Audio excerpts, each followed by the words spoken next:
नमस्कार दोस्तों, अच्छी कहानियों में आप सभी का स्वागत है। आज मैं आपके लिए लेकर आई हूँ सर स्टीव जॉब्स की लाइफ स्टोरी की कहानी। तो चलिए शुरू करते हैं। सर स्टीव जॉब्स, जब दुनिया के किसी प्रभावशाली व्यक्तित्व का नाम लिया जाता है तो कोई नाम आए च आए नहीं, लेकिन सर स्टीव जॉब्स का नाम पहले आता है, जो कि एप्पल कंपनी के को फाउंडर है। इन्हें अमेरिका के एक सक्सेसफुल एंटरप्रेन्योर, इन्वेंटर और बिजनेसमैन के रूप में ही नहीं माना जाता, बल्कि उन्हें वर्ल्ड का मोटिवेटर और स्पीकर्स में भी गिना जाता है। आज मैं आपके साथ सर स्टीव जॉब्स की best speech stay hungry stay foolish Hindi में शेयर कर रही हूँ। तो चलिए शुरू करते हैं। यह स्पीच उन्होंने स्टैनफोर्ड यूनिवर्सिटी के कन्वेंशन सेरेमनी में 12 जून 2005 को दी थी। स्टीव जॉब्स आज वर्ल्ड की सबसे बेहतरीन यूनिवर्सिटी में से एक दीक्षांत समारोह में शामिल होने पर कहते हैं, मैं खुद को गर्वित महसूस कर रहा हूँ। मैं आपको एक सच बता दूँ, मैं कभी किसी कॉलेज से पास नहीं हुआ और आज पहली बार किसी कॉलेज ग्रेजुएशन सेरेमनी के इतना करीब पहुँचा हूँ। आज मैं आपको अपने जीवन की 3 कहानियाँ सुनाना चाहूँगा, ज़्यादा नहीं, बस कुछ 3 कहानियाँ सुनाना चाहूँगा। मेरी पहली कहानी डॉट्स कनेक्ट करने के बारे में है। रीड कॉलेज में दाखिला लेने के 6 महीने के अंदर ही मैंने पढ़ाई छोड़ दी, पर मैं उसके 18 महीने बाद तक वहाँ किसी तरह आता जाता रहा। तो सवाल उठता है कि मैंने कॉलेज क्यों छोड़ा। एक्चुअली इसकी शुरुआत मेरे जन्म से पहले की है। मेरी बायोलॉजिकल मदर एक यंग अविवाहित ग्रेजुएट स्टूडेंट थी। वो मुझे किसी और को अडॉप्शन के लिए देना चाहती थी, पर उनकी एक ख्वाहिश थी कि कोई कॉलेज ग्रेजुएट ही मुझे अडॉप्ट करे। सब कुछ बिल्कुल सेट था और मैं एक वकील और उसकी वाइफ के द्वारा अडॉप्ट किया जाने वाला था कि अचानक उस कपल ने अपना विचार बदल दिया और डिसाइड किया कि उन्हें एक लड़की चाहिए। इसलिए तब आधी रात को मेरे पेरेंट्स, जो तब वेटिंग लिस्ट में थे, को कॉल करके बोला गया कि हमारे पास एक बेबी बॉय है, क्या आप उसे गोद लेना चाहेंगे? और उन्होंने झट से हाँ कर दी।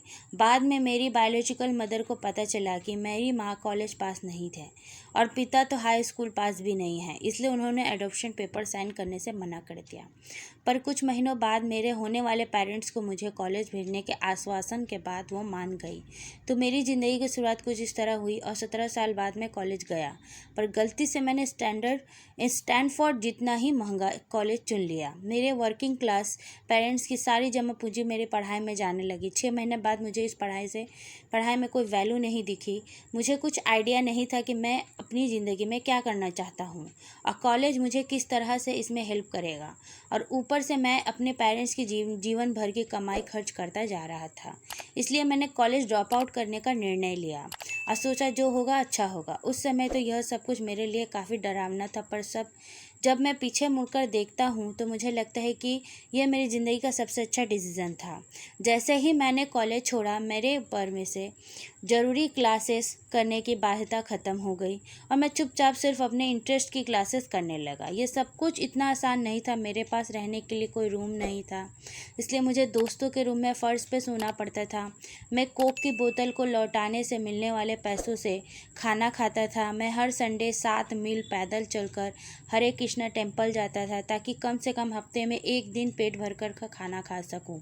यह मुझे काफ़ी अच्छा लगता था। मैंने अपनी लाइफ में जो भी क्यूरियोसिटी और इंस्टीट्यूशन की वजह से किया, वो बाद में मेरे लिए प्रिंसलिस साबित हुआ।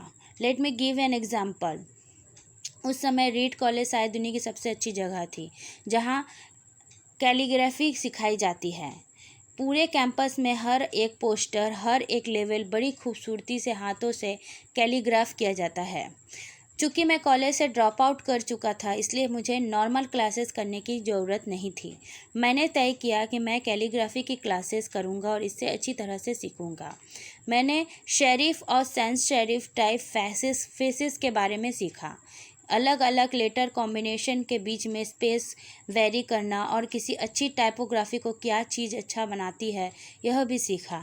यह खूबसूरत था, इतना आर्टिस्टिक था कि इसे साइंस द्वारा कैप्चर नहीं किया जा सकता था और मुझे बेहद अच्छा लगता था।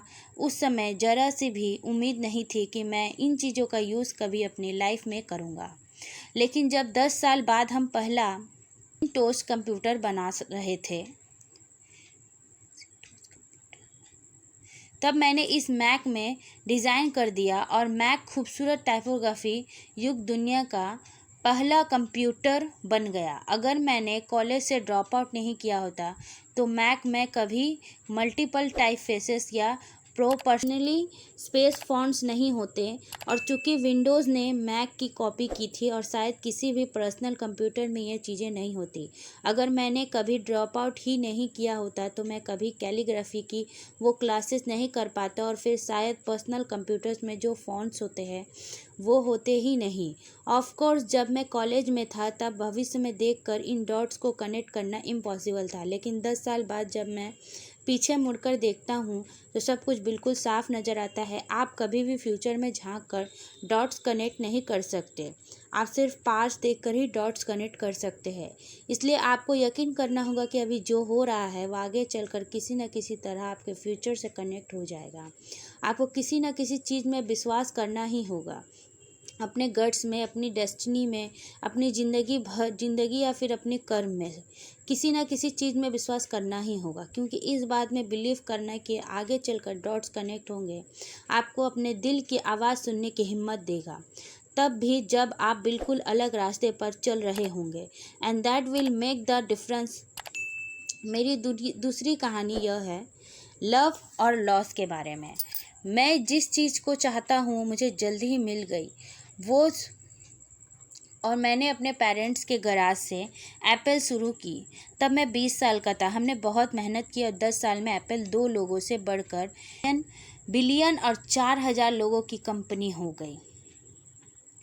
हमने अभी 1 साल पहले ही अपनी फाइनेस्ट क्रिएशन रिलीज़ की। मैं 30 का हो गया था। मुझे कंपनी से फायर कर दिया गया। यंग स्टीव जॉब्स अब अपनी बनाई हुई कंपनी से फायर कैसे हो सकते हैं? वेल, जैसे तैसे कंपनी ग्रो की। हमने एक ऐसे टैलेंटेड आदमी को हायर किया जिसे मैंने सोचा कि वो मेरे साथ मिलकर कंपनी रन करेगा। पहले 1 साल सब कुछ ठीक ठाक चला, लेकिन फिर कंपनी के फ्यूचर विज़न को लेकर हम दोनों में मतभेद होने लगे।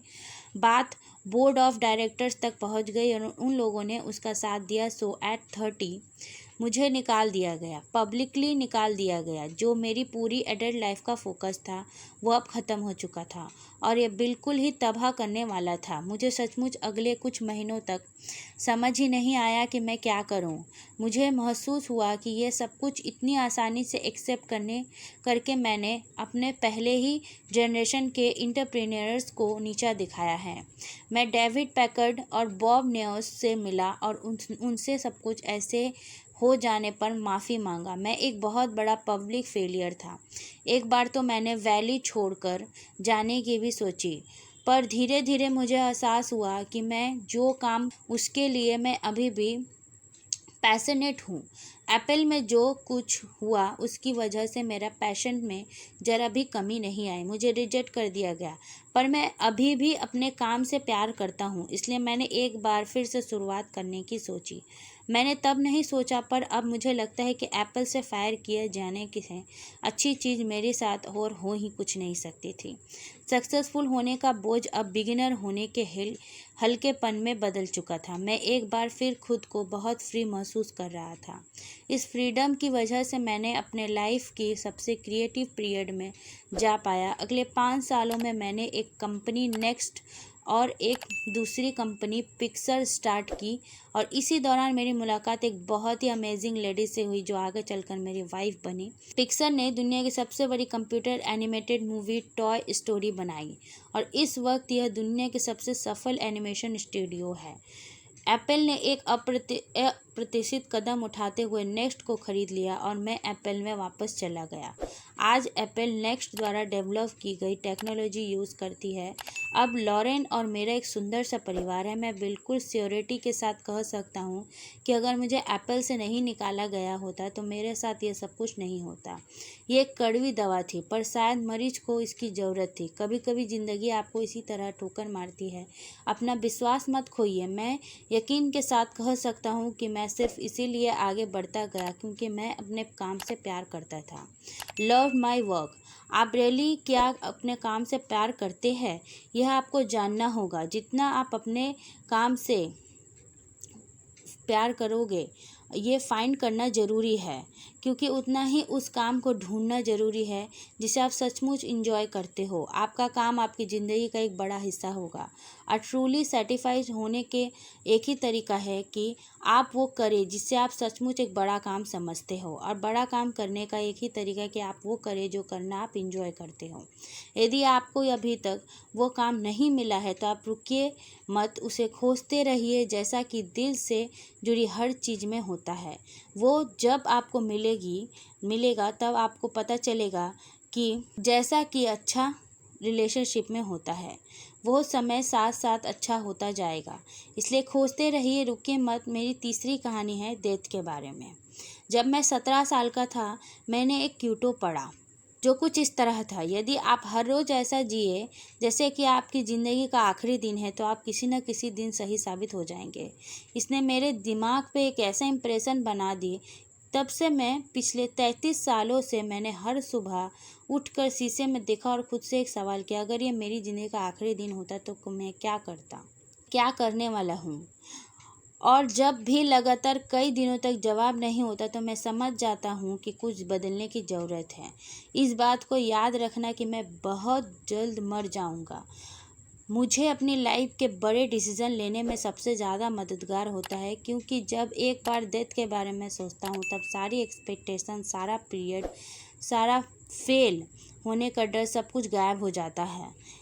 सिर्फ वही बचता है जो वाकई ज़रूरी है। इस बात को याद करना कि एक दिन मरना है, किसी चीज़ को खोने के डर को दूर करने का सबसे अच्छा तरीका है। आप पहले से ही नंगे हैं, ऐसा कोई रीज़न नहीं है कि आप अपने दिल की ना सुने। करीब 1 साल पहले पता चला कि मुझे कैंसर है। सुबह 7:30 बजे मेरा स्कैन हुआ, जिसमें साफ साफ दिख रहा था कि मेरे पेनिस में ट्यूमर है। मुझे तो पता भी नहीं था कि पेनिस होता क्या है। डॉक्टर ने लगभग यकीन के साथ बताया कि मुझे एक ऐसा कैंसर है जिसका इलाज संभव नहीं है, और अब मैं बस 3 से 6 महीने का मेहमान हूँ। डॉक्टर ने सलाह दी कि मैं घर जाऊं और अपनी सारी चीज़ें व्यवस्थित कर लूं, जिसका इनडायरेक्ट मतलब होता है कि आप मरने की तैयारी कर लीजिए। इसका मतलब है कि आप कोशिश करिए कि आप अपने बच्चों से जो बातें अगले 10 साल में करते हैं वो अगले कुछ महीनों में कर लीजिए। इसका यह मतलब होता है कि आप सब कुछ सुव्यवस्थित कर लीजिए कि आपके बाद आपके फैमिली को कम से कम परेशानी हो। इसका यह मतलब होता है कि आपको सब कुछ को गुड बाय कर दीजिए।